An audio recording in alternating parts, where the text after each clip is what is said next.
بسم الله الرحمن الرحيم. الحمد لله رب العالمين الرحمن الرحيم مالك يوم الدين. إياك نعبد وإياك نستعين اهدنا الصراط المستقيم صراط الذين أنعمت عليهم غير المغضوب عليهم ولا الضالين. صدق الله العلي العظيم. لا حول ولا قوة إلا بالله العلي العظيم. أعوذ بالله من الشيطان اللعين الرجيم. بسم الله الرحمن الرحيم. الحمد لله رب العالمين والصلاة والسلام على سيد الأنبياء والمرسلين خاتم النبيين بالقاسم محمد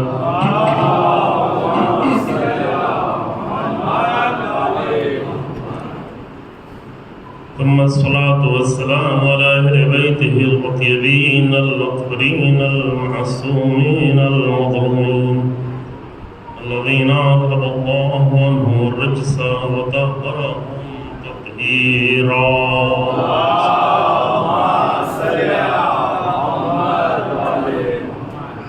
ولعنة الدائمة الباقية ولا أعدائهم أعداء الله أجمعين.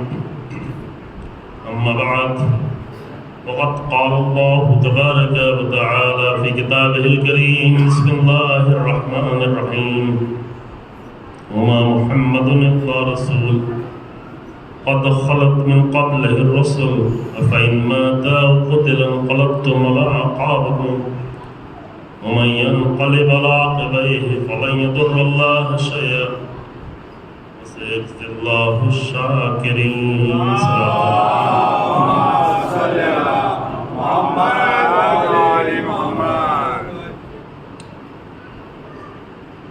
ذات گرامی ختمی مرتبت صلی اللہ علیہ وآلہ وسلم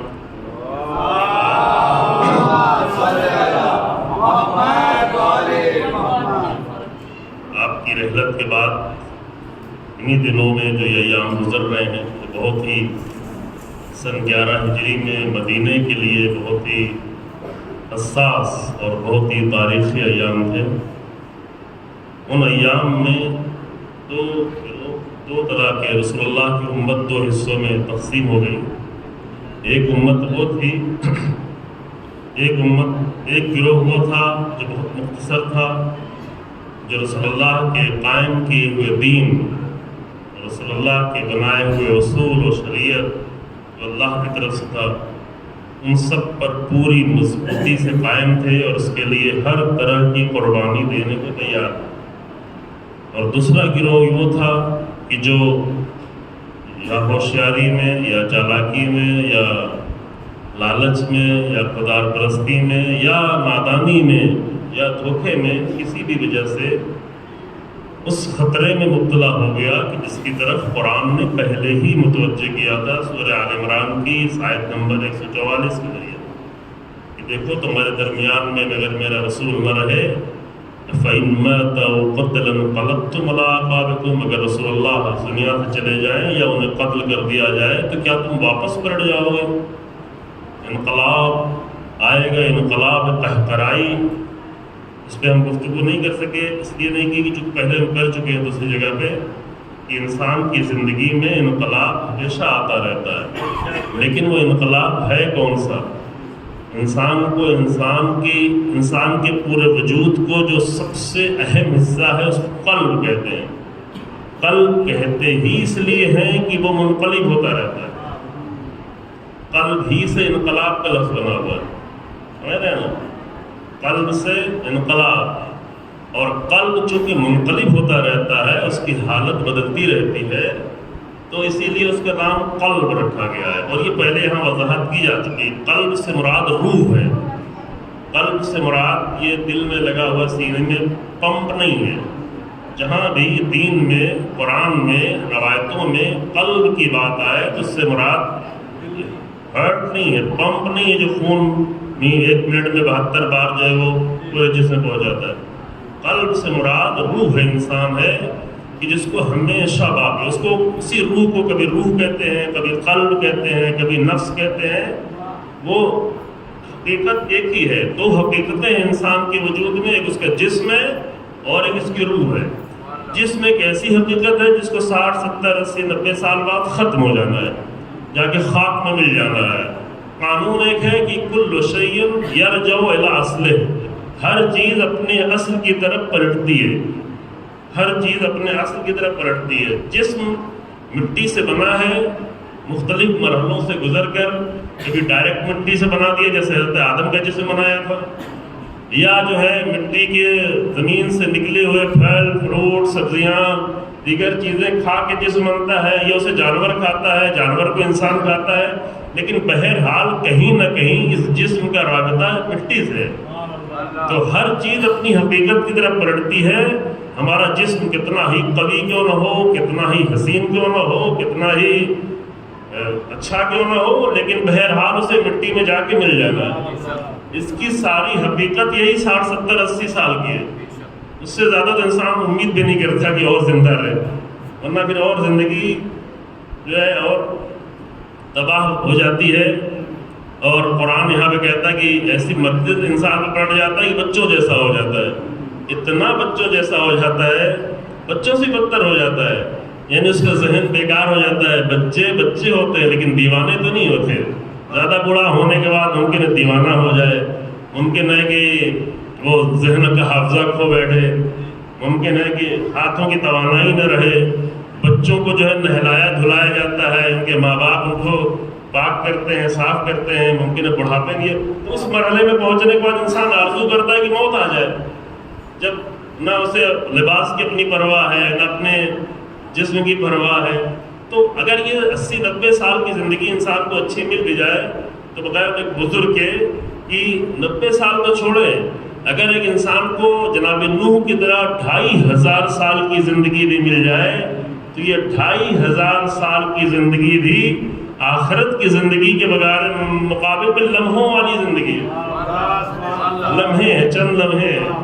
ہم فیہا خالدون جس کے لیے کہا جاتا ہے، چاہے جنت میں ہو ہم فیہا خالدون، چاہے جہنم میں ہو تو ہم فیہا خالدون۔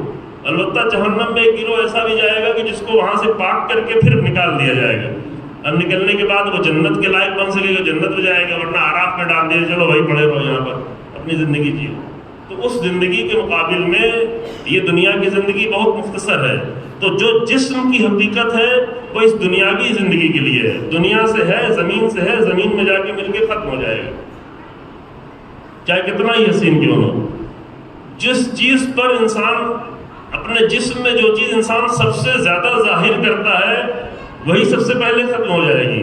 جیسے اس انسان کی اسکن کی وجہ سے بہت سارے گناہ کرتا ہے، بہت سارے فخر کرتا ہے، بڑا اظہار کرتا ہے۔ یہاں ہماری خواتین میں مجھ سے سنتے ہیں کاسمیٹک کی کمپنیاں چلتی ہیں فرانس کی، جسے اسکن کے اوپر بنانے چڑھانے کے لیے، لیکن یہ اسکن جو ہے 2 دن کے اندر اندر سب سے پہلے، باقی چیزیں تو سب چھپی ہوئی ہیں، کڈنی، ہارٹ، لیور اور ساری چیزیں وہ اندر چھپی ہوئی ہیں، اسکن جو ہے وہ ظاہر ہوتا ہے۔ تو وہ ظاہر ہونے کے بعد اس کو چھپانے کو اچھا کہا گیا ہے، اب دنیا اسے کھولنے پہ لگی ہوئی ہے، اسے لگے ہوئے ہیں کہ کتنا زیادہ کھول دیا جائے اور انسان کو کتنا زیادہ جانور بنا دیا جائے، کیونکہ جانوروں کے لیے لباس نہیں ہے، لباس تو انسانوں کے لیے ہے، جانور کے لیے لباس نہیں بنایا گیا، کوئی بھی جانور آپ کو لباس نہیں ملے گا۔ اب یورپ کے لوگ اپنے کتوں کو لباس پہناتے ہیں، خود ننگے ہوئے جا رہے ہیں، یہ مشکل ہے، ابھی انسان کی حالت بدلتی جا رہی ہے، تو اس پہ فخر کرتے ہیں، لیکن یہ سب ختم ہو جائے گا۔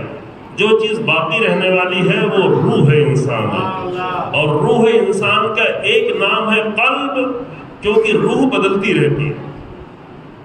دلیل میں پہلے دے چکا ہوں، اگر دوں گا تو 5-6 منٹ اور نکل جائے گا، ٹائم کم ہے، آپ پوچھ لیجئے کہ یہاں مومنین موجود ہے۔ قرآن میں جو ہے قلب جب آیا ہے تو اس سے مراد روح ہے، پمپ نہیں ہے۔ پمپ تو چلے میں جلدی سے وضاحت کر دیتا ہوں، یا اللہ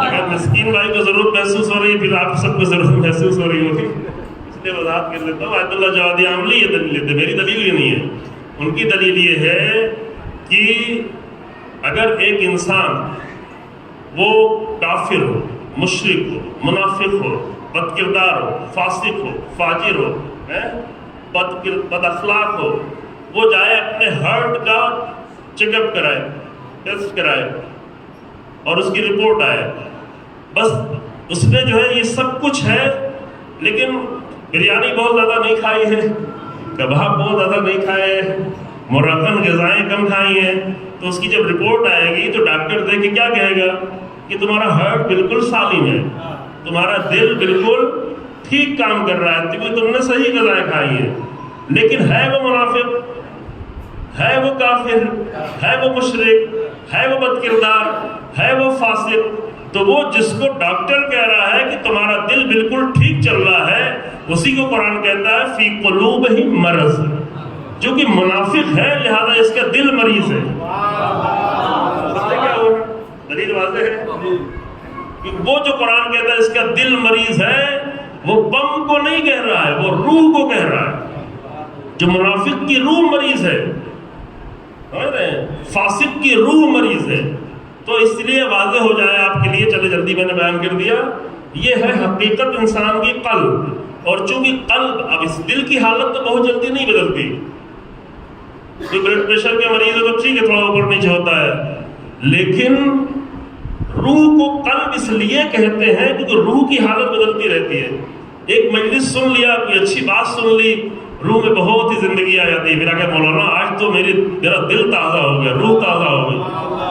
لیکن ہم جب ایسے کوئی کہتے ہیں تو ان سے وہاں تو سامنے نہیں کہتے کہ برا مان جائے، لیکن ممبر سے گزارش کرتے ہیں کہ روح جب تازہ ہو جائے تو اسے باسی نہ ہونے دیں، اسے اپنے منقلب پھر نہیں ہونے دیں، انقلاب قہقرائی واپس پلٹنے والا انقلاب نہ ہو، شروع میں عرض کیا۔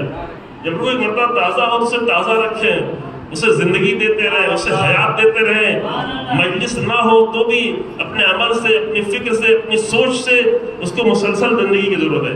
تو یہ ساری بات اس لیے عرض کر رہا تھا کہ قلب کو قلب اس لیے کہتے ہیں چونکہ بدلتا ہے، اور ایک ایک انسان کا بھی قلب بدلتا ہے، پوری پوری امت کی حالت بھی بدل جاتی ہے۔ تو انسان کو چاہے جوان ہو، چاہے مرد ہو، چاہے بچے ہوں، اگر پوری زندگی میں صرف ایک کوشش کر لے، باقی کوئی بھی کوشش نہ کرے، تو یہی ایک کوشش ہر میدان میں انہیں کامیاب کر دی۔ کیا کہ تبدیلی آنا تو لازم ہے، لیکن تبدیلی آئے تو کیسی آئے؟ ہمیشہ اچھی تبدیلی آئے، انقلاب آئے تو اچھا انقلاب، برا انقلاب نہ آئے۔ یہ بہت ہی آسانی سے میں نے کہہ دیا، یعنی ایسا نہ ہو کہ جب جوان تھے تو لگتا تھا ہاں اچھے ہیں، جب بوڑھے ہو گئے تو بہت لالچی ہو گئے، ہوس پرست ہو گئے، جوانی میں دل اچھا رہا، سوچ رہا تھا، اہل بیت کی محبت دلوں کی گہرائیوں میں تھی، ابھی جو سائڈ میں نکالتے ہیں تو قرآن سے محبت تھی۔ تو یہ تبدیلی، اگر ایسی تبدیلی آتی ہے کہ انسان یہ فیل کرے کہ میں اپنی جوانی میں بہتر تھا، میں اپنے بچپن میں بہتر تھا، اب بڑھاپے میں میری حالت روح کی خراب ہو رہی ہے، تو یہ اچھی تبدیلی نہیں ہے۔ اور اگر ایسا محسوس بھی کرے تو اسی لمحے سے پھر شروع کر سکتا ہے کیا؟ اچھی تبدیلی پیدا کرنا، اچھی تبدیلی شروع کر سکتا ہے، کیونکہ آخری وقت تک اللہ نے موقع دیا کہ جب چاہو تو بدل دو۔ اللہ نے سب سے بڑا جو انسان پہ لطف کیا ہے، سب سے بڑا جو لطف کیا ہے وہ یہ ہے کہ تم جب چاہو اپنے آپ کو بہتر سے بہتر تبدیل کر سکتے۔ یہ لطف اللہ ہماری طرح سے نہیں ہے کہ نہیں ایک مرتبہ غلطی کر گئے تو قیامت تک تمہیں معاف نہیں کریں گے۔ اللہ کہتا نہیں تم 60 سال تک غلطی کرتے رہے، ایک لمحے کے لیے شرمندہ ہوئے اور سچ کر دیتے، ایک بار آ کر تم نے اپنی بندگی کا اظہار کیا، اللہ کی بارگاہ میں حاضر ہوئے، اشک ندامت آنکھوں میں آیا، دل منقلب ہوا، تو 70 سال کے اثر کو اس طرح سے مٹا دے گا کہ فرشتے بھی نہیں سمجھ پائیں گے کہ اللہ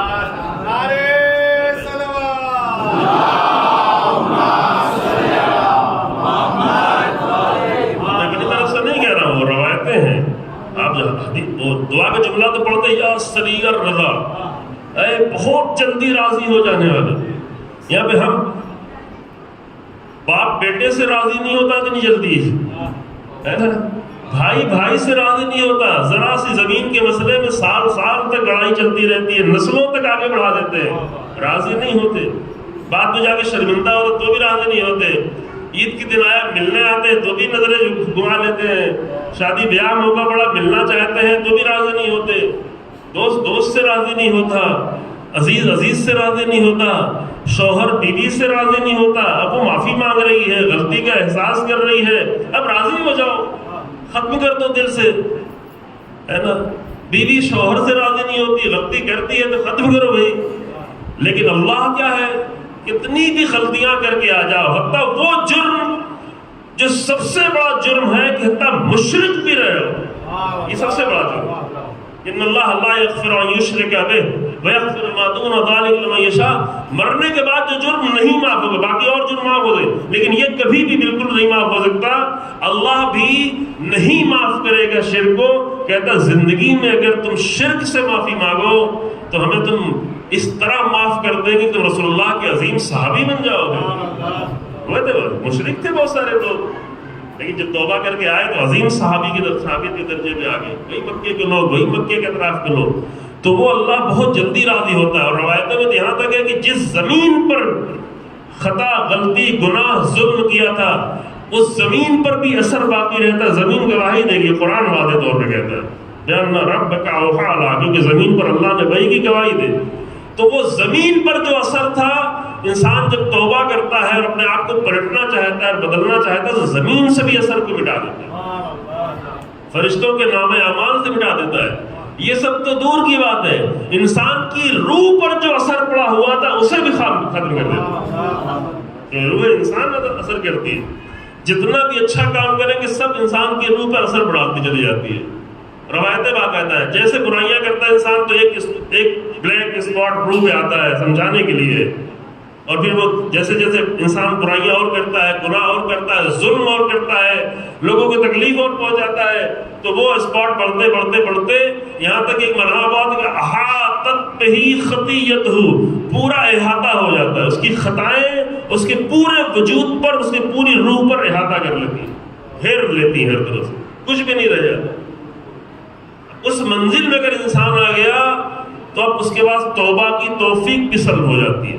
اللہ کی طرف سے نہیں سلب ہوتی, وہ اپنی طرف سے پوری طرح ختم کر دیتا ہے.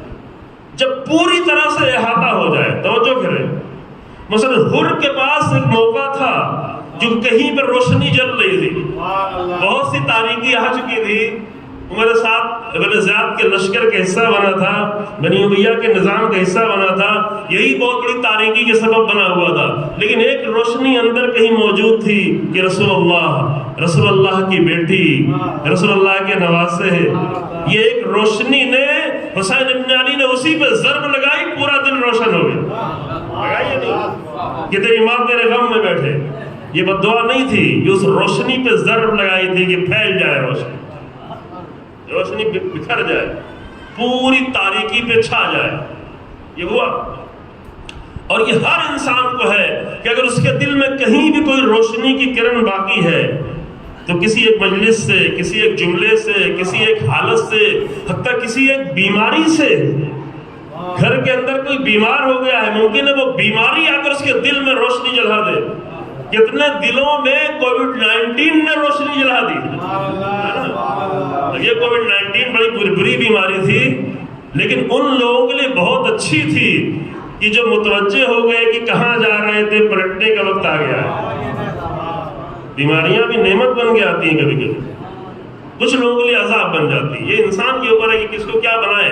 کچھ لوگوں کے لیے نعمتیں بھی عذاب بن جاتی ہیں اور کچھ لوگوں کے لیے مصیبتیں بھی نعمت بن جاتی ہیں. یہ انسان کے اوپر جب چاہے تبدیل کر دے. یہ بھی انقلاب کا مرحلہ ہے. اللہم اغفر لی الذنوب التی, کیا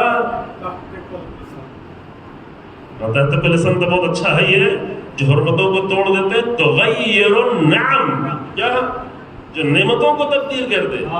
نازل تو نعمت ہوئی تھی لیکن یہی عذاب ہو گیا. بیٹا ہوا نعمت تھی لیکن جوان ہونے کے بعد کہیں عذاب نہ بن جائے. جس پہ بڑا خوش ہو رہے تھے، اور بعض بیٹے نہیں سمجھ رہے ہوتے ہیں۔ ابھی کل میں پرسوں سن رہا تھا کسی ایک موٹیویشنل ایکٹیوسٹ کا ایک جملہ، وہ تقریر کر رہا تھا، اچھا جوان ہے، کہہ رہا تھا کہ تم بعض بچے تو ایسے ہیں جو روزانہ اپنے ماں باپ کو مارتے ہیں، پیرنٹ کلرز۔ پیرنٹ کلرز بچے کون ہیں؟ ابھی بچے سنے تھوڑا۔ پیرنٹ کلرز ایسے بچے ہیں کہ جو روزانہ کوئی ایسا کام کرتے ہیں جس سے ماں باپ کا دل ٹکڑے ٹکڑے ہوتا ہے، مارتے ہیں، ایسی گندگی کرتے ہیں، ایسی حرکتیں کرتے ہیں، ایسے عمل انجام دیتے ہیں کہ ماں باپ کی روح لرز جاتی ہے۔ ماں باپ چاہتے ہیں میرا بچہ ٹھیک ہو۔ اب بعض ماں باپ بھی ایسے ہیں کہ جو وہی چاہتے ہیں، ان کے لیے نہیں کہہ رہے ہیں، لیکن شریف گھرانے کے لوگ، دیندار ماں باپ، اچھے گھرانے کے لوگ، وہ اپنے بچوں کے لیے کیا چاہتے ہیں اور بچے کیا کر رہے ہوتے ہیں۔ یہ پیرنٹ کلرز لوگ ہیں، یہ بہت بری بات۔ وہ بھی پلٹ سکتے ہیں۔ سر اللہ کی بڑی نعمت یہی ہے، یہ جملہ میں پہلے عرض کر چکا ہوں یہاں پہ، شاید یہ کہیں اور، کہ حتیٰ اللہ نبی کو بھیجتا، انبیاء، اولیاء، ائمہ، قرآن، کتابیں، ساری اللہ نعمتیں دیتا، لیکن فقط ایک پلٹنے کی صلاحیت نہ دیتا۔ تو ہم جیسے بیکار لوگوں کو کیا ہوتا، ہم جیسے کمزور لوگوں کو کیا ہوتا؟ اگر صرف کہتا نہیں جو غلطی کر چکے وہ گئی، پلٹ نہیں سکتے، جیسے ہم نہیں معاف کرتے۔ انجیل کے چند جملے ہیں، وہ مفہوم پیش کر رہا ہوں، کئی جملے ایک ساتھ آئے شروع میں، شاید میرے خیال سے شروع کے چیپٹرز میں 9-10 چیپٹر کے آس پاس، کہ وہ لوگ جو دوسروں کو معاف نہیں کرتے وہ کیسے امید رکھتے ہیں کہ ان کا پروردگار نے معاف کرے؟ کسی طرح معاف کرنے کے تیار، معاف کر کے تو دیکھیں، انتقام لینے میں وہ مزہ نہیں ہے جو معاف کرنے میں مزہ ہے۔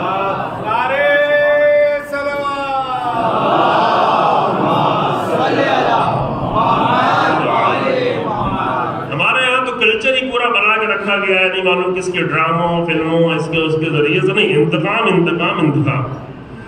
اور انتقام ہی کو سب سے بڑا مزہ سمجھتے ہیں۔ لیکن تو معاف کر کے تو دیکھو، تو دیکھو کہ رسول اللہ نے اپنے چچا کے سینے کو چاک کر کے کلیجے کو نکالنے والے انسان کو کیسے معاف کر دیا، بالکل معاف کر دیا۔ فقط اتنا کہا کہ بھائی میرے سامنے تھوڑا کم آنا چونکہ مجھے میرا چچا یاد آتا، لیکن ٹھیک ہے تم مسلمان ہو گئے، معاف کر دیا، معاف کر دیا، دل سے معاف کر دیا، ایسا معاف۔ یہ کوئی قصہ کہانی نہیں ہے، یہ افسانے نہیں ہے۔ ہمارے ملک میں بہت سارے افسانے چلتے ہیں کہ شاعروں نے بیٹھ کے افسانہ لکھ دیا کئی سو سال پہلے، 1000 سال پہلے، اب اسی کو فلمیں بن رہی ہیں، اسی کو ڈرامے بن رہے ہیں، اسی کو لوگ دیکھ رہے ہیں۔ یہ سب افسانے ہیں، میتھ ہے، لیکن جو رسول اللہ نے کیا ہے وہ حقیقتیں ہیں، وہ تاریخ ہے۔ معاف کر دیا، مکے والوں کو معاف کر دیا۔ جب یہ اصحاب نہیں سمجھ پا رہے تھے اور وہ آواز بلند کرا لی، یوم الملحمہ، آج تو انتقام کا دن ہے، آج تو ہاتھ پیر کٹنے کے دن ہے، آج تو گردنیں اڑانے کے دن ہے۔ 21 سال کی دشمنی تھی، کوئی معمولی بات نہیں تھی۔ آج ہم مکے پہ قبضہ کر رہے ہیں، آج یہ لوگ ہم پہ شکست کھا گئے ہیں، آج ان میں جنگ کرنے کی بھی طاقت نہیں ہے۔ جیسی فتح مکہ میں مسلمانوں کا 10,000 کا لشکر داخل ہوا، سب سرنڈر ہو گئے، ہمت نہیں تھی جنگ کرنے کی، چند لوگوں نے ایک سائڈ میں کیا، وہ بھی ختم ہو گئی۔ تو جب اصحاب نے یہ آواز بلند کی، الیوم یوم الملحمہ، آج انتقام لیا جائے گا، آج گردنیں کٹیں گی، آج ہاتھ پیر کٹیں گے، تو وہاں پہ رسول اللہ نے کہا نہیں، یہ جملے بند کرو، یہ نعرے بند کرو، آواز دو، الیوم یوم المرحمہ، آج رحمت کا دن ہے، آج معاف کر دینے کا دن ہے، آج بخش دینے کا دن ہے، آج انتقام لینے کا دن نہیں ہے۔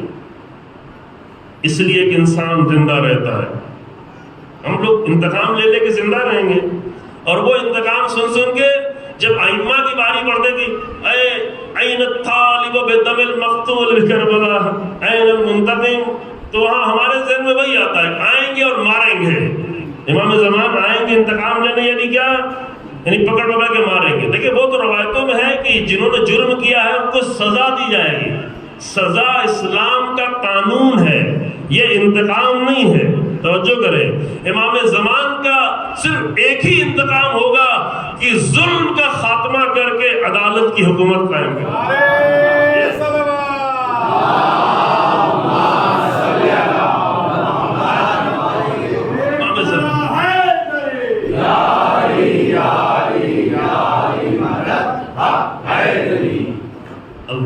امام زمان کا انتقام حق کا قیام ہے، امام زمان کا انتقام باطل کا خاتمہ ہے۔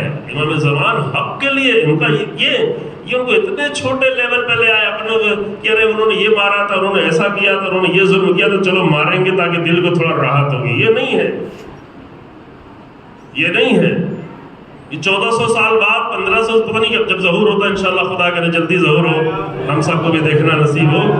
یہ تو 1000 سال 1200 سال 1400 سال گزر چکے ہیں وہ، اور امام زمان 12 نسل کے بعد آنے والے ہیں۔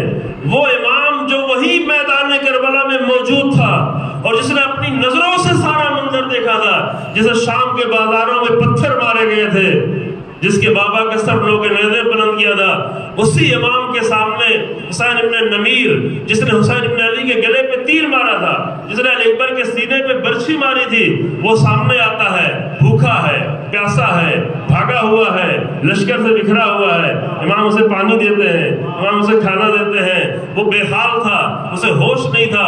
جب تھوڑا ہوش آیا، سر اٹھایا، غور سے دیکھا، کہا تو امام زین العابدین ہے، تو کہنے لگا شاید آپ نے مجھے پہچانا نہیں۔ کہا نہیں، میں نے پہچانا ہے، تو میرے بھیا کا قاتل ہے، لیکن وہ تیرا کام تھا، یہ میرا کام۔ وہ تو انتقام کا بالکل سامنے لمحہ موجود تھا، اکیلا تھا، سفر میں ملا تھا، فرار کیا تھا مکے سے۔ تو ہمارے انتقام اور ہوا کرتے ہیں، اللہ والوں کے انتقام اور ہوا کرتے ہیں، وہ صرف الہی دین کا مسئلہ ہوتا ہے نا۔ تو میں آگے بڑھتا ہوں عزیزو کہ نبیوں کو ہم اپنے آپ سے نہیں پہچانے۔ اور ایک جملہ ہم کبھی کبھی اور کہتے ہیں کہ مولویوں کو بھی دیکھ کے نبی کو نہیں پہچانے۔ نبیوں کا مطالعہ کریں، نبیوں کے ذریعے سے مولویوں کو پہچانیں کہ نبی کیسے تھے، یہ نبی کا وارث ہے کہ نہیں ہے۔ جتنا ہے ٹیلی کرتا اتنا مان لے، اس کے علاوہ باقی چھوڑ دے کہ نہیں یہ بیکار ہے، اتنا کام کا نہیں۔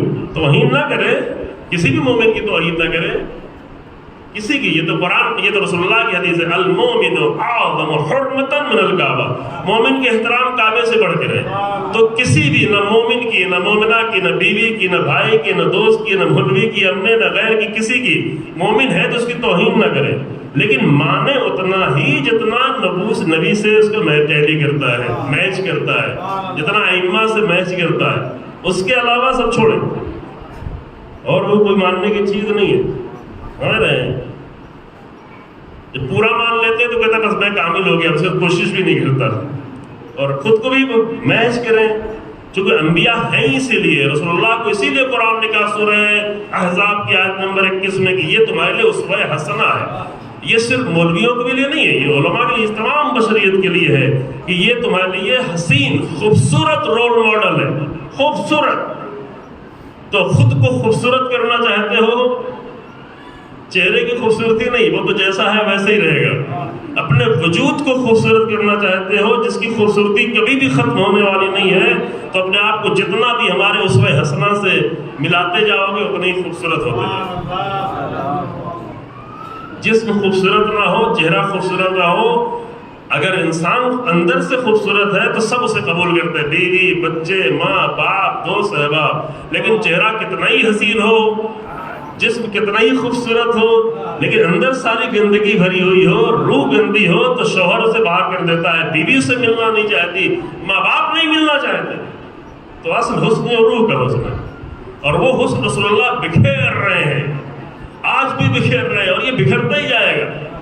جیسے جتنا دنیا ظلم و ستم کرے گی، جتنا دنیا رسول اللہ سے دشمنی کرے گی، رسول اللہ کا حسن اور بکھرتا ہے۔ یہ نادان لوگ ہیں، جو لوگ نہیں بھی جانتے تھے رسول اللہ کو، آج وہ جاننے لگے، آج وہ پڑھنے لگے، آج وہ مطالعہ کرنے لگے، اور جب کوئی آگے مطالعہ کرے گا تو یہ حسن تو نکھرتا ہی چلا جائے گا۔ وعدہ خدا ہے، واللہ متم نورہ ولو کرہ المشرکون، اللہ ان مشرکوں کو کتنا ہی برا کیوں نہ لگے، لیکن اللہ اپنے نور کو کامل کر کے رہے، نور کا حسن نکھرتا رہے۔ تو نبیوں کو کیسے سمجھے؟ نبیوں کو خود نبی کی زندگی کا مطالعہ کر کے سمجھے، تھوڑا اس کے لیے زحمت کرے۔ اہل بیت کو کیسے سمجھیں؟ اہل بیت کو ہمارے بیان سے نہیں سمجھے، خود ان کی زندگی کا مطالعہ کریں، پھر دیکھیں ہمارا بیان کتنا اس سے میچ کر رہا ہے، جتنا میچ کر رہا ہے اتنا لے رہے، باقی چھوڑے۔ خطابہ تو یہ اور شور اور کل ہنگامہ یہ سب چھوڑے، دیکھیں کہ کتنی بات جو ہے وہ میچ کر رہی ہے، کتنی ٹیلی کر رہی ہے، کتنی مماثلت ہے نا. پھر وہ مقام سمجھ میں آتا ہے. واقعی میں قسم کھا کے کہہ سکتا ہوں کہ شاید ہندوستان میں مشکل سے کوئی ایسا فرد ملے جس سے کہا جائے کہ واقعی وہ کسی حد تک ہم لوگ کیا سمجھتے ہیں رسول اللہ، کتنا سمجھتے ہیں، کتنا ہم سمجھتے ہیں امیر المومنین، کتنا سمجھتے ہیں امام حسین علیہ السلام. ابھی وہ نئے نعرے نکالے ہوئے ہیں. یعنی بعض لوگ ابو الفضل عباس کا نام اس لیے لیتے ہیں کہ امام حسین علیہ السلام کا نام نہ لیا جائے. یہ ایک نیا فتنہ شروع ہے. ابو الفضل عباس کا نام لے، اچھا ہے، عشق کرے، جتنا عشق کرتے اس سے بھی زیادہ عشق کرے، لیکن حسین ابن علی کو چھوڑ کے نہیں. ابھی اس طرح کے نعرے لگا رہے، بعض تو امامہ لگا کے بیٹھتے ہیں عباس کا چہلم. ارے بھائی تو حسین ابن علی کا چہلم بھی تو کہو. عباس، ابو الفضل عباس کس کا سارا امتیاز اور ساری عظمتیں اس میں چھپی ہوئی ہیں کہ خود کو حسین ابن علی کا ایک غلام سمجھتے تھے، اسی لیے عظیم ہے. ساری عظمتیں اس میں ہیں. یہ فتنے ہیں ہر طرف باہر ہے، ہو رہا ہے، میں کیا بتاؤں آپ کے ساتھ. تو ان کو دیکھ کر پہچانیں، پڑھیں، مطالعہ کریں، ان کی شخصیت کے بارے میں غور و فکر کریں.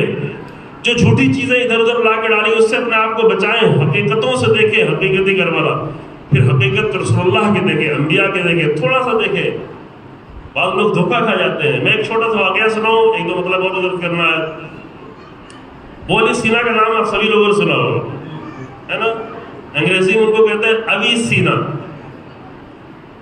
Prince of medicine. ان کا لقب دیا یورپ کے لوگوں نے پرنس آف میڈیسن، چونکہ اتنی نئی نئی دوائیں انہوں نے ایجاد کی تھی کہ شاید تاریخ میں کسی انسان نے اتنی دوائیں، جبکہ وہ فلسفی تھے، اصل وہ فلسفی تھے، اصل وہ عالم تھے اور بہت سارے علوم کے. اپنے 17 سال کی عمر میں، 17 سال کی عمر میں جتنا بھی علم تھا ہر ایک کے ماہر تھے.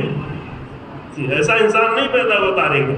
انبیاء اور اولیاء ائمہ کو چھوڑیں تو تاریخ میں نہیں ایسے. ٹھیک ہے، بعض فیلڈ میں بعض لوگ بہت بڑے ماہر بنے، کوئی فزکس میں، کوئی کیمسٹری میں، کوئی میتھمیٹک میں، لیکن ابو علی سینا وہ تھے جو 17 سال کی عمر میں دینی تمام علوم اور دنیا کے بھی جتنے علوم تھے ہر ایک کے ایکسپرٹ تھے، ہر ایک کے مجتہد تھے، ہر علم کے، ہر علم کے.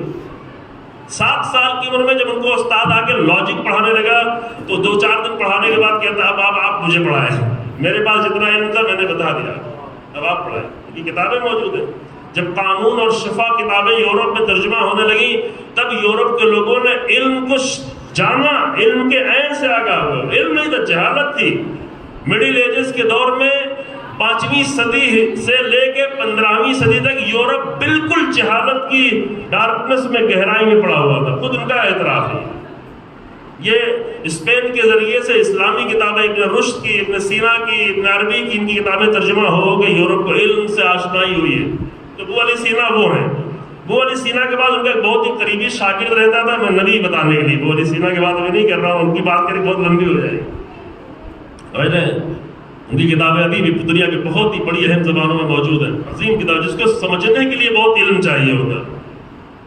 تو ان کے ساتھ ان کا ایک شاگرد رہا کرتا تھا. غور سے سنیں تاکہ سمجھ میں آئے کہ نبی کیا ہوتا ہے. بعض لوگ کہتے ہیں نبی تو ایسے ہی تھے، ہمارے جیسے تھے. ٹھیک ہے، نبی کیا ہوتا ہے؟ ان کے شاگرد رحمنیار نام تھا، جو بہت قریب تھا، اتنا قریب تھا کہ ایک ہی حجرے میں رہا کرتے تھے. سفر میں عام طور سے اپنے مسکن میں ایک ساتھ رہتے تھے، ہمدان میں تھے.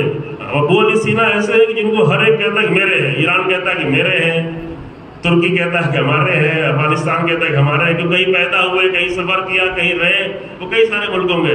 10 نبی ایران میں، ان کا مقبرہ ہمدان شہر ایران میں.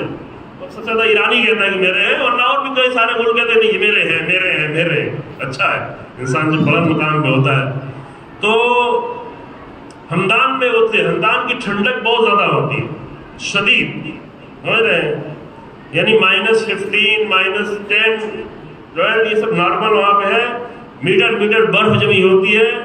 ٹھنڈک کا بہت شدید موسم تھا. آپ لوگ کون تہران گئے ہوں گے، وہاں پہ اتنی ٹھنڈک نہیں ہوتی ہے، لیکن ہمدان میں زیادہ ہوتی ہے، شدید ٹھنڈک ہوتی ہے.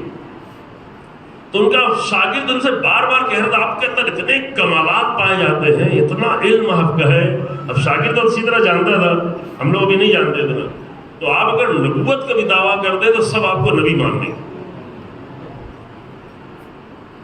پتہ یہ اچھا شاگرد نہیں تھا کہ استاد کو دھوکہ دے رہا تھا. اگر ہمارے زمانے کے لوگ ہوتے تو بڑا خوش ہو کے کہہ بھی دیتے ہاں بھائی چلو تم تو مانو مجھے. لیکن استاد جانتا تھا، وہ بار بار تاکید کر رہا تھا، وہ اس کو سمجھا رہے تھے نہیں بھائی نبی کچھ اور ہوتا ہے، نبی کا مقام کچھ اور ہوتا ہے. یہ ہم جیسے معمولی لوگ کہہ دیتے ہاں نبی ہوگا ہمارے جیسا کوئی ہوگا، لیکن جو واقعہ اس مقام پہ تھا کہ جس کو لوگ دیکھ کے کہتے تھے یہ کون سا تاریخ کا عجیب انسان آ گیا. آج آیت اللہ جوادی آولی جیسا انسان جو واقعا تاریخ کے ایک عظیم انسان ہے، وہ جب ابو علی سینا کا نام لیتے کہتے تاریخ میں ایک ہی انسان ہے جو نابغہ ہے. نابغہ یعنی بالکل ایکسٹرا آرڈنری، جس کو کسی حساب میں رکھنا ہی مشکل ہے. کیسے سمجھا جائے ابو علی سینا کو؟ ایسا آدمی کہہ رہا ہے. ان کو ان کا شاگرد کہتا تھا کہ آپ نبوت کا دعویٰ کریں، دیکھیں کتنے آپ کو رکھا. وہ بار بار سمجھا نہیں بھائی نبی ہے، نبی کے بات الگ ہے، نبی کے درجہ الگ ہے، نبی کے دل کی حالت، نبی کا رابطہ اللہ سے. ٹھیک ہے ہم بھی بندگی کرتے ہیں لیکن نبی کا مقام الگ ہوتا ہے. نہیں سمجھ رہا تھا، وہ بار بار اصرار کر رہا. تو اس کو سمجھانے کے لیے ایک پریکٹیکل کام کیا. یہ آپ غور سے سنیں. ٹھنڈک بہت شدید تھی، باہر برف گری ہوئی تھی، ہے نا. کمرے میں کسی طرح سے تھوڑا بہت کچھ موٹے لحاف میں اندر جاتا ہے تو پہلے تو لحاف بہت ٹھنڈا ہوتا ہے نا. یہاں بہت زیادہ ٹھنڈا نہیں ہوتی، اتنا اندازہ نہیں ہے. پھر گھنٹوں لگتے ہیں اس کو اپنے جسم کی گرمی سے تھوڑا گرمی پیدا ہو. انہوں نے سحر کے وقت میں ابو علی سینا نے اپنے شاگرد سے کہا کہ مجھے پیاس بہت زیادہ لگی ہے، ایک گلاس پانی دے دو. تو اس نے اپنے استاد کو سمجھانا شروع کیا کہ ٹھنڈک بہت زیادہ ہے، پانی پیئیں گے آپ کی طبیعت خراب ہو جائے گی، انفیکشن ہو جائے گا، گلے کو مشکل ہو جائے گی. وہ لحاف کے اندر ہی اندر جو ہے استاد کو سمجھاتا رہا کہ نہیں بالکل آپ کے لیے، آپ تو میرے استاد ہیں، آپ تو پڑھے لکھے ہیں، آپ تو طبیب ہیں، آپ کیسے یہ تقاضا کر سکتے ہیں؟ ٹھنڈک میں پیاس کیسی ہو سکتی ہے؟ پیاس لگی بھی ہے تو آپ صبر کریں، صبح ہوگی پانی گرم کیا جائے گا تو پلایا جائے، ٹھنڈا پانی بالکل نہیں پیے. وہ بار بار کہتے رہے نہیں مجھے پیاس لگی ہے، مجھے پیاس لگی ہے. وہ بار بار سمجھاتا رہا کہ پانی پینا بالکل آپ کے لیے ٹھیک ہے. اور وہ ہلا نہیں، اپنے لحاف سے بالکل نہیں نکلا استاد کے کہنے پر، چونکہ ٹھنڈک بہت زیادہ تھی، یہاں کی ٹھنڈک نہیں تھی. اس میں آدمی نکل جائے پھر دوبارہ جا کے کیسے ٹھنڈا کرے گا، گرم پھر ٹائم لگے گا. یہ سب باتیں چلی رہی تھی اور وہ بھی دیکھ رہے تھے بھائی بتانا اس کو سمجھاتا ہے. اسی درمیان میں کیا دیکھا کہ ایک گاؤں کے بوڑھے انسان نے مسجد کے مینار پر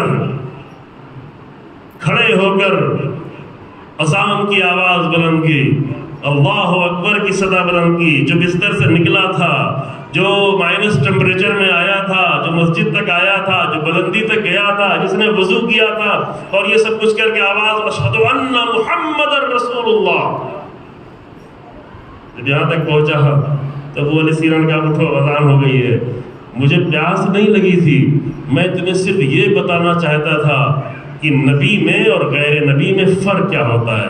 میرے کہنے پر تم میرے شاگرد ہوتے ہوئے کمرے کے اندر سے مجھے ایک گلاس پانی نہیں دے پا رہے ہو. نبی وہ ہے جو 700 سال پہلے، بہت پرانی بات ہے، جو 700 سال پہلے کہہ کے گیا ہے کہ بوڑھا انسان کوئی پرواہ کیے بغیر اگر اللہ اکبر کی صدا بلند کرے.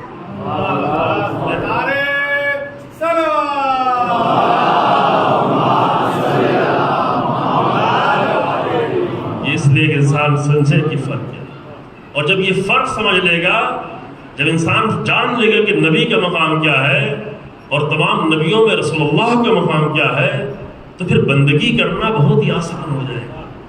پھر اس کی اطاعت کرنا بہت ہی آسان ہے، بہت ہی اچھا لگے گا. دیکھیں کہ ان کی لذت کیا ہے. وہ لذت جس کو رسول اللہ لذت محسوس کرتے تھے وہ ہم انسان لذت محسوس کرتے ہیں. وقت آخری منزل میں ہے لذت انسان کی. پھر رسول اللہ کا راستہ چلنا جو مشکل راستہ، ظاہر نبیوں کا راستہ تو آسان نہیں ہوگا. نبیوں کا راستہ کمالات تک لے جانا، کمالات تک جانا ہمیشہ سخت ہوتا ہے. کمالات آسان ہوتے ہی نہیں. راہ امیر المومنین پہ چلنا آسان ہے، آسان نہیں ہے. جس طرح ہم چل رہے ہیں وہ تو آسان ہے کہ اچھا انتظام ہوتا رہے, دسترخوان کا بہترین انتظام رہے, آئے تھوڑی دیر بیٹھے, 1 گھنٹہ, آدھا گھنٹہ, 10 منٹ, 20 منٹ کھائے پیے اور کہے کہ ہم تو بہت اچھے علی ابن ابی طالب. لیکن علی ابن ابی طالب کے راہ پہ چلنے کے لیے مالک اشتر کا انداز اپنانا پڑتا, عمار یاسر کا انداز. عمار یاسر جو 90 سال کی زیادہ عمر ہے لیکن جنگ صفین میں ڈٹے ہوئے ہیں. 1 دن کی جنگ نہیں ہے, 2 دن کی جنگ نہیں, 4 مہینے, شوال سے لے کے صفر تک. 5 شوال کو نکلے تھے, شوال پورا شوال کا مہینہ, ذیقعدہ, ذی الحجہ, محرم, پھر صفر. بیچ میں جنگ رکی ہوئی تھی ماہ حرام ہونے کی وجہ سے. پھر پہلی صفر سے لے کے 11 صفر تک, جس میں آخر کے کچھ دن اتنی شدید جنگ تھی کہ رات دن جنگ ہو رہی تھی. لیکن 91 سال کا بوڑھا انسان 90 سال کا ڈٹا ہو. راہ امیر المومنین ہے, اور لوگوں کی نگاہیں ٹکی ہوئی تھی عمار پر کہ رسول. یہ حدیث سب شام کے لوگ بھی جانتے تھے کہ سَيَقْتُلُكَ فِئَةٌ بَاغِيَةٌ, اے عمار تجھے باغی گروہ قتل کرے. یہ دیکھیں عمار کا کیا ہوتا ہے. عمار بہت شروع میں اسلام لانے والوں میں سے. جناب عمار یاسر کی ماں باپ پہلے اسلام کے شہید ہیں, پہلے شہید. ان کے ہاتھ میں رسی باندھ کے اونٹوں کے ذریعے سے کھینچ دیا گیا تھا, معمولی لوگ نہیں تھے. تو راہ امیر المومنین پہ چلنے کے لیے آسان راستہ نہیں ہے. یہ آسان آپ اگر آپ بعض لوگ کہتے ہیں مولانا آپ تھوڑا مہندس مشکل کر دے رہے ہیں, راستہ سخت کر دے رہے ہیں. تو راستہ سخت نہیں ہوگا تو راستہ نہیں ملے گا امیر المومنین کو, اور کسی کا راستہ مل جائے گا. کھانے پینے والوں کا, کھلانے پلانے والوں کا راستہ مل جائے گا, لیکن علی ابن ابی طالب کا راستہ نہیں ملے گا. علی ابن ابی طالب کا راستہ وہ ہے کہ جس کے لیے امیر المومنین نے نہج البلاغہ میں خود ہی فرمایا کہ لو وحبنی جبل لتحافر, اگر پہاڑ بھی مجھ سے محبت کرے گا تو ٹکڑے ٹکڑے ہو جائے. تو جو ٹکڑے ٹکڑے ہونے کی آرزو رکھتا ہو اس کے لیے بسم اللہ, راہ امیر المومنین آج بھی زندہ ہے. راہ امیر المومنین راہ بندگی ہے, راہ امیر المومنین راہ تقویٰ ہے, راہ امیر المومنین راہ زہد ہے, راہ امیر المومنین راہ علم ہے, راہ امیر المومنین راہ حکمت و وزڈم ہے, راہ امیر المومنین راہ صبر ہے. امیر المومنین کا راستہ یہ ہے. تو میں آخر میں ایک بات کہوں اور تمام کرتا ہوں کہ انبیاء جو ہوتے تھے, انبیاء وہ ہوتے تھے کہ جو ہر میدان, یہ نہیں کہ بڑے اچھے نبی تھے, نہیں, صرف بہت اچھے نبی ہی نہیں تھے, جو بھی تھے سب سے ٹاپ پہ, بہترین تھے. بہترین یعنی بالکل آخری منزل میں تھے. جس حیثیت سے دیکھا جائے, باپ تھے تو بہترین باپ تھے, چاہے بیٹے کیسے بھی رہے ہوں, چاہے بیٹا نوح کا بیٹا ہی کیوں نہ رہا ہو, لیکن نبی بہترین باپ. شوہر تھے تو بہترین شوہر تھے, چاہے بیویاں کیسی ہی کیوں نہ رہی ہوں. یہ نہ کہیں ارے نوح کی بیوی تو ایسی ہو سکتی تو ہماری بیوی ایسی ہو جاتی. یہ تو دیکھو کہ بیوی نوح کی تھی, لیکن جناب نوح کا رویہ کیا تھا, ان کا رویہ کیا تھا. انہوں نے اپنے اندر ذرا بھی تبدیلی نہیں آنے دی, انہوں نے اپنے رویے کو تبدیل نہیں ہونے دیا, بیوی جیسی بھی ہو, بالکل نہیں. رسول اللہ صلی اللہ علیہ وآلہ وسلم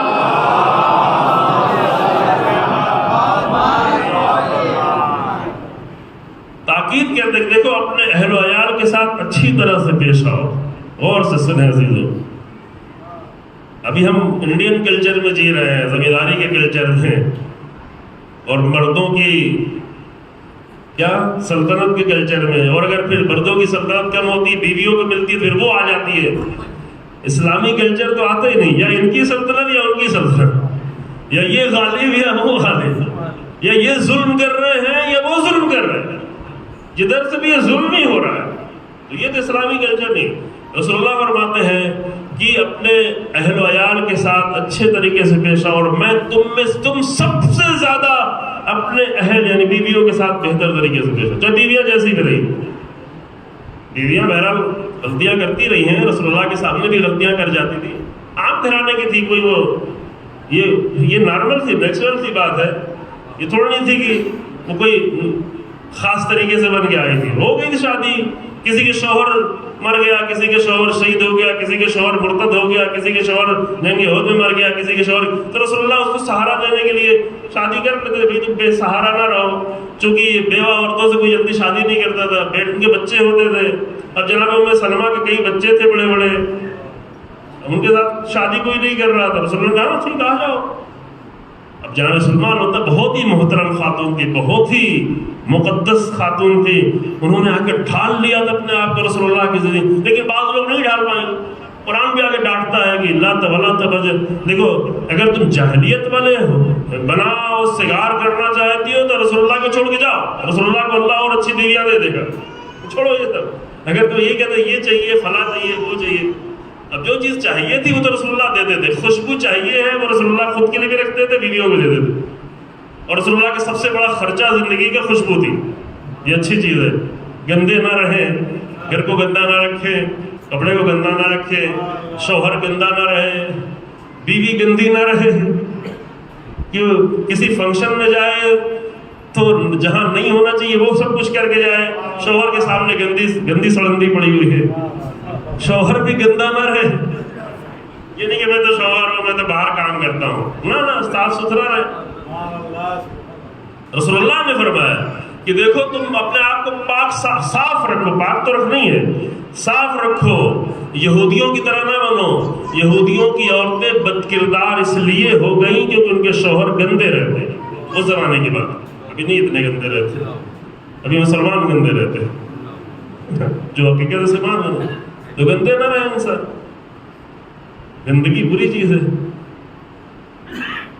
تو بات میں یہ عرض کر رہا تھا رسول اللہ جو بھی تھے، استاد تھے تو بہترین استاد، شوہر تھے تو بہترین شوہر، باپ تھے تو بہترین باپ، نبی تھے تو بہترین نبی، ذمہ دار تھے تو بہترین، میدان جنگ میں جاتے تھے تو بہترین کمانڈر. اتنے بہترین، وہ اتنے عظیم کمانڈر کے امیر المومنین فرماتے ہیں کہ جب بہت شدید جنگ ہوتی رہتی تھی تو ہم رسول اللہ کے چہرے کو دیکھ کر حوصلے لیتے، عزم لیتے تھے، ارادے لیتے تھے. رسول اللہ کو دیکھ کر جس عمل کو انجام دے. اور یہی فرق ہے. بعض لوگ نابغہ ہوتے ہیں، بہت ہی کسی ایک فیلڈ میں بہت ہی عظیم ہو جاتے ہیں. کسی ایک کام میں کوئی خطابت میں آگے ہو گیا، کوئی علم میں آگے ہو گیا، کوئی فلاں پروفیسر بن گیا، کوئی فلاں سائنٹسٹ بن گیا. ایک میدان میں بہت آگے چلا گیا، دوسرا میدان خالی پڑا ہے، اب وہ لگا ہوا ہے. کوئی سوشل ایکٹیوسٹ ہو گیا ہے تو گھر کے بچے پریشان ہیں، ان کو ٹائم ہی نہیں ہے. لیکن نبی وہ ہوتا تھا جو ہر امر میں بیلنس بنا کے رکھتا تھا. یہ ہے حسن زندگی. اس لیے اس کو حسن ہے. یہ نہیں کہ ہاں ٹھیک ہے ہم قرآن کی تبلیغ کرنے آئے ہیں تو بس قرآن کی تبلیغ کرنا ہے، بیوی کی پرواہ نہیں کرنا ہے فلاں. نہیں، سب کو بیلنس میں لے کے چلو. عبادت کو بھی بیلنس میں لے کے چلو. ہر چیز کو یہی ہے، یہی حسن ہے. جہاں بھی بیلنس ٹوٹتا ہے وہاں خراب ہو جاتا ہے. اور ہر چیز کو بیلنس میں رکھ کر اللہ کی بندگی کرنا.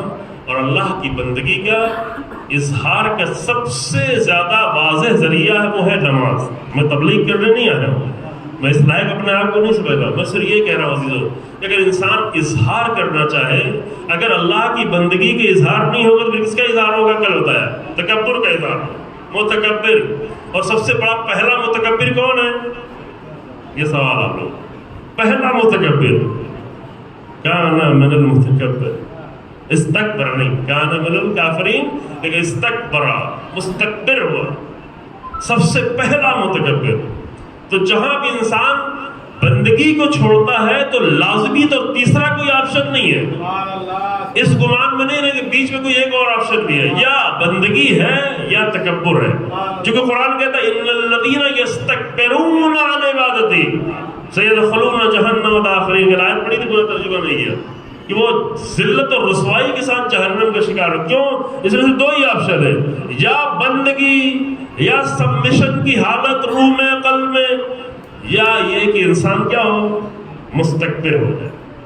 مستکبر ہو گیا تو پھر راہ شیطان پہ چل پڑا، چاہے کتنا ہی مومن گھرانے میں کیوں ہو. وہ شیطنت کبھی نہ کبھی ظاہر بھی ہو جائے گی، ہوتی رہتی ہے. لیکن چونکہ ہمارے شیطنت اتنی نارمل چیز ہو گئی ہے، اپنے پولیٹیشین سے، اپنے سیاست مداروں سے، اپنے حکمرانوں سے ہر طرح کی اتنی شیطنت دیکھ چکے ہوتے ہیں کہ لوگوں کے لیے نارمل ہو جاتی ہے. تو گھر میں دیکھتے ہیں آس پاس کے لوگوں سے کہتے ہیں یہ تو نارمل چیز ہے، یہ نارمل چیز ہے، گناہ نارمل ہو جاتا ہے، برائیاں نارمل ہو جاتی ہیں، ظلم نارمل ہو جاتا ہے، جھوٹ نارمل ہو جاتا ہے، جھوٹ بول کے فخر کر رہے ہوتے ہیں، یہ نارمل ہے. لیکن نتیجہ تو اس کا آنے والا ہے. تو جو چیز بس تمام کیا تھا، جو چیز انسان کو اس کی بندگی کے اظہار کا سب سے زیادہ روزمرہ کا ذریعہ ہے، وہ ہے انسان کی نماز. اگر وہ نماز کے لیے اس کے لیے کوئی دل میں جگہ نہیں بن پا رہی، یعنی کہ کہیں نہ کہیں مستکبر بنا، یعنی شیطنت کے شاگردی میں، شیطان کی شاگردی میں اچھی طرح سے آ گیا، چاہے وہ اپنے چہرے کو کتنا اچھا بنا کے کیوں نہ رکھے ہوئے، آ گیا شاگرد. اور یہاں پہ قرآن کی میں صرف آیت پڑھتا ہوں، ترجمہ کرتا ہوں، وضاحت بالکل نہیں کروں گا. آخری منزل ہوگی، قیامت کا دن ہوگا، فیصلہ ہو چکا ہوگا. کچھ لوگ جنت کی طرف جا رہے ہوں گے، کچھ لوگ جہنم میں دھڑا گر رہے ہوں گے وہیں پر. اور جب وہ گر گر کے جہنم کی طرف جا رہے ہوں گے تو وہ جنت میں جانے والے ان سے پوچھیں گے کہ کیوں جہنم میں جا رہے ہو بھائی، تم تو میرے ساتھ ہی تھے، ہمارے درمیان میں رہتے تھے. ما سلککم الی سقر، کس چیز نے تمہیں جہنم کا راہی بنا دیا. اللہ اکبر. بس آخری مسئلہ کیوں جا رہے ہیں؟ جنت میں جانے والے اصحاب یمین، سورہ مدثر. اب آج جا کے تفصیل تو پڑھیے، کبھی فرصت نہیں ہے دادا اس کو تفصیل میں جانے کی. سورہ مدثر کی نہیں، واقعہ نہیں ہے، مدثر ہے. سورہ مدثر کی آیت، سورہ مدثر ہے ہی چھوٹا تھا، جا کے پورا سورہ پڑھ لیجیے گا. چلے ہمیں مل گیا.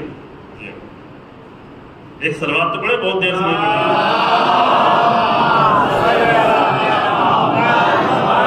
سورہ مدثر کی آپ جو ہے 40 نمبر آیت سے، بلکہ 49 نمبر آیت سے لے کر کے 48 49 نمبر آیت تک 10 آیتیں پڑھی. چھوٹی چھوٹی بہت آیتیں، ایک آیت میں 10 آیتیں آ اتنی چھوٹی، 3 لائنوں میں.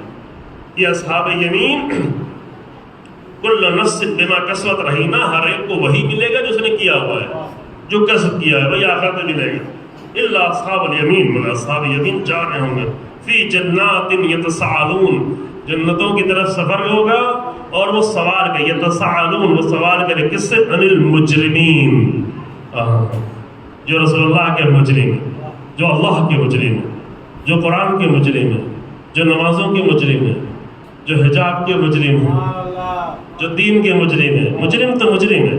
ان مجرمین سے وہ سوال کر رہے ہوں گے. اب سوال سن کے اندازہ ہوگا کہ ان کی حالت کیا ہوگی. قرآن ہر چیز نہیں بتاتا. ما سلککم الی سقر، کس چیز نے تمہیں جہنم کا راہی بنا دی، کیوں جا رہے ہو بھائی ادھر؟ ملنے جلنے والے چلو وہی پوچھے گا نا، جو جانتا تھا ایک دوسرے کو. کوئی کہیں جا رہا ہو اس کو پوچھے گا کیوں جا رہے ہو.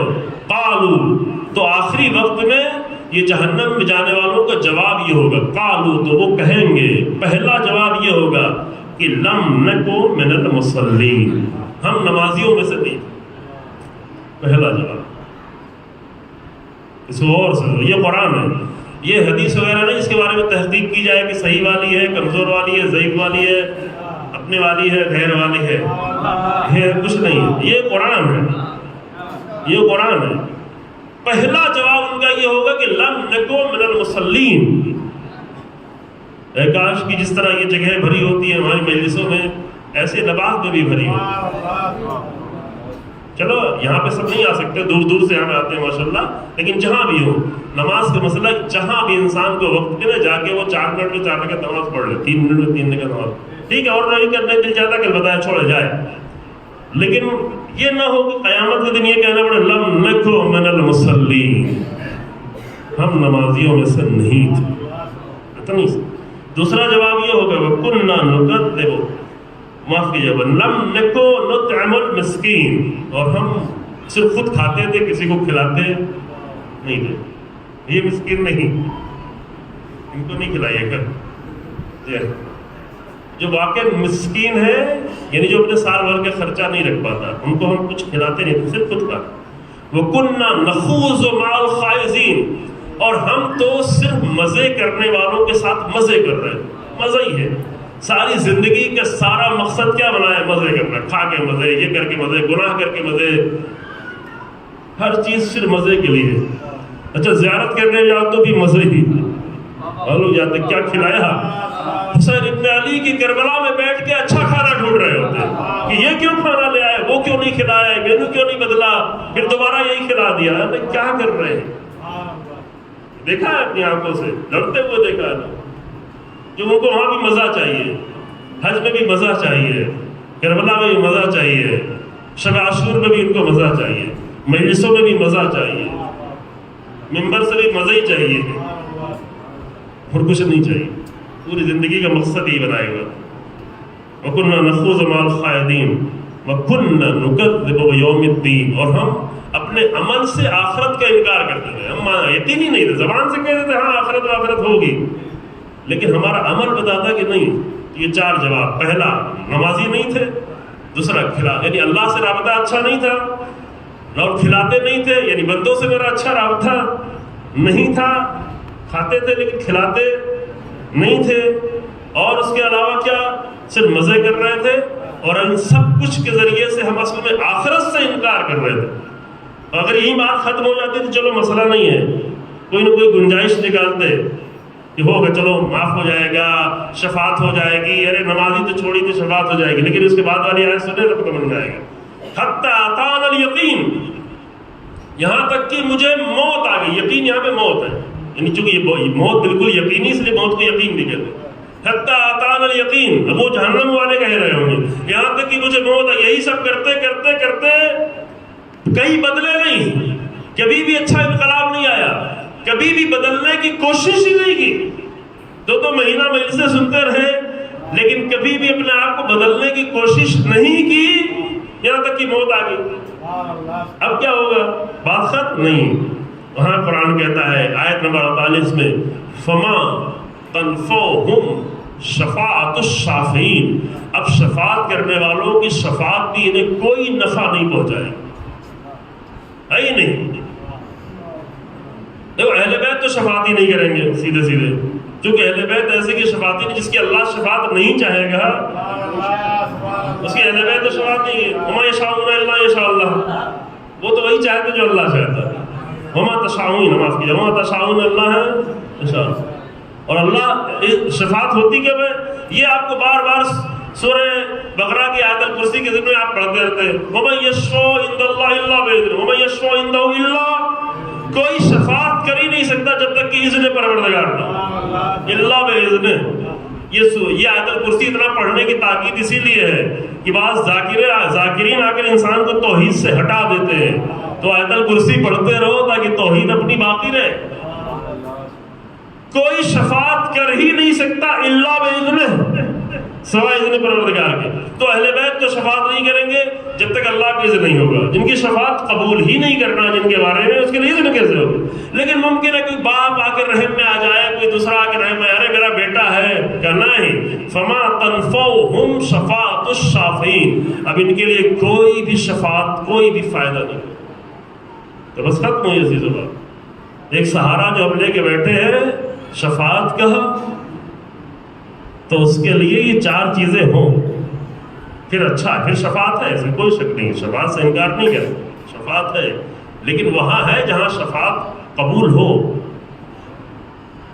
بس عزیزو، اہل بیت نے اتنی ساری قربانیاں اسی لیے دی ہیں کہ ان کے ذکر سے ہمارے وجود میں انقلاب آتا چلا، اتنی قربانیاں ہیں۔ اہل بیت نے اس لیے نہیں قربانی دی ہے کہ تم مجھے ذکر کرو، ہم آئیں گے جو مجھے یاد کیا تھا جیسے ہم تمہیں کہیں فلاں، نہیں، اس لیے کہ ہمارے ذکر سے تم تبدیل ہوتے جاؤ، جب تبدیل ہوتے جاؤ تو ہم ہیں، پھر ہم ہیں، پھر ہم یقینی طور پر ہیں، پھر مدد کرنے کے لیے ہے، پھر شفاعت کرنے کے لیے ہے، پھر ساتھ میں رکھنے کے لیے ہے، پھر ہم چھوڑیں گے نہیں۔ لیکن اسی لیے اللہ اکبر، ایک منزل میں امام سید سجاد آگے کہتے ہیں قتل ہونا تو ہماری عادت ہے، القتل لنا عادت، شہادت تو ہمارے لیے عزت ہے، لیکن ہمیں کہاں لایا گیا؟ کس شام سے گزارا گیا ہے؟ ہمارے بچے کہاں ہیں؟ دیر ہو گئی تھوڑا سا مسائل پڑھتے ہوئے. بچے ہمارے کہاں ہیں؟ اہل حرم، اہل بیت، اصحاب رسول اللہ اپنی فیملی کے ساتھ آئے تھے، فیملی لے کر آئے تھے، خانوادہ لے کر آئے تھے، خانوادہ ساتھ میں تھا. لیکن کربلا سے واپس ہونے کے بعد جب مدینہ نظر آنے لگا اور مدینے کے در و دیوار نظر آنے لگے تو جناب ام کلثوم بی بی کو یہ مرثیہ کیوں پڑھنا پڑا؟ یہ معمولی مسئلہ نہیں عزیزو. آپ 10-20 دن کے لیے اگر سفر میں جاتے ہیں تو جب اپنے وطن واپس آتے ہیں تو دل میں بڑا اچھا احساس ہوتا ہے کہ گھر آ رہے ہیں، اپنا وطن آ رہا ہے، وطن کی ایک عشق ہوتا ہے، وطن کی محبت ہوتی ہے. اتنا لمبا سفر کر کے، اتنا طولانی سفر کر کے آئے ہیں، ہزاروں کلومیٹر کا. اگر دونوں طرف کا سفر حساب کیا جائے تو 4000 کلومیٹر سے زیادہ کا سفر طے کر کے آئے ہیں اہل بیت. اتنا طولانی سفر، اتنا سب کچھ کھو گے تو جب انسان وطن میں آئے گا تو کتنا دل چاہے گا کہ اپنے وطن میں آ رہے ہیں، اپنے گھر آ رہے ہیں. زندان میں نہیں ہے، سفر میں نہیں ہے، راستے میں نہیں ہے، اونٹوں پر نہیں ہے. لیکن وہ بیویاں کیسے خوش ہو جو پورا گھر چھوڑ کے آ گئی. اس لیے جیسے ہی مدینے کے در و دیوار نظر آنے لگے تو بیوی نے محمل کا پردہ ہٹایا، کیونکہ اب محمل تھا واپسی میں، جاتے وقت محمل نہیں تھا. دھوپ تھی، گرمی تھی، تڑپ تھی، بے چینی تھی. آواز دی. کئی سارے اشعار ہیں لیکن اس کے 2 شعر یہ ہے کہ مدینۃ جدنا لا تقبلینا فبالحسرات والاحزان جینا. اے ہمارے نانا کے مدینے ہمیں قبول نہ کرنا، ہم بڑی حسرتوں کے ساتھ آئے ہیں. اتنی طولانی حسرتیں، عاشور کی حسرتیں، کوفے کی حسرتیں، راستے کی اتنی حسرتیں کرتے رہے. تھوڑا سا پانی مل جائے، تھوڑا سا ہمارے بچوں کو کھانا مل جائے، دفنہ نصیب ہو جائے، تھوڑا سا آرام مل جائے تو فبالحسرات والاحزان جینا. ہم بڑی حسرتوں اور بڑے حزن و غم کے ساتھ واپس آئے ہیں. خرجنا منک بحنین جمعا رجعنا لا رجال ولا بنینا. جب ہم نکلے تھے مدینہ تجھ سے تو ہمارے سروں میں سایہ موجود تھا، ہماری گودیں بھری ہوئی تھی، ہمارے بچے ہمارے ساتھ تھے. لیکن اب جو واپس پلٹے ہیں تو لا رجال ولا بنینا، نہ مرد ہے نہ بچے ہیں، کوئی بھی نہیں ہے. تو مرد کے بارے میں تو معلوم ہے کہ وہ سب کے سب کربلا میں شہید ہو گئے. بچے کیا ہوئے عزیزو؟ بچے کیا ہوئے؟ بس 2 منٹ عزیزو. بچے وہ تھے جو شام غریبہ کے گھوڑوں کے ٹاپوں سے اگر بچ گئے تو کوفہ و شام کے طولانی راستے میں اپنی ماؤں کی آغوش سے لپٹے ہوئے بچے، ماؤں کا ہاتھ پشت گردن بندھا ہوا تھا، اونٹوں کو تیزی سے دوڑاتے تھے. ایک دن میں 300 میل کا سفر طے کر رہے تھے. یہ معلوم جو تاریخ میں پورا لگا ہوا ہے. اونٹوں کو تیزی سے دوڑاتے تھے اور یہ بچے، بھوکے بچے، پیاسے بچے، تھکے ہوئے بچے، اگر ماں کی آغوش میں لپٹنے کی وجہ سے انہیں ذرا سی نیند آ جاتی تھی اور ہاتھ چھوٹ جاتا تھا تو ماں کا ہاتھ تو بندھا ہوا تھا. بچے اونٹوں سے زمین میں گرتے تھے اور مائیں حسرت بھری نگاہوں سے پیچھے مڑ کے دیکھتی تھی، اے میرے لال مجھے معاف کرنا، تیری ماں کا ہاتھ بندھا ہوا ہے، تمہیں سنبھال نہ سکوں.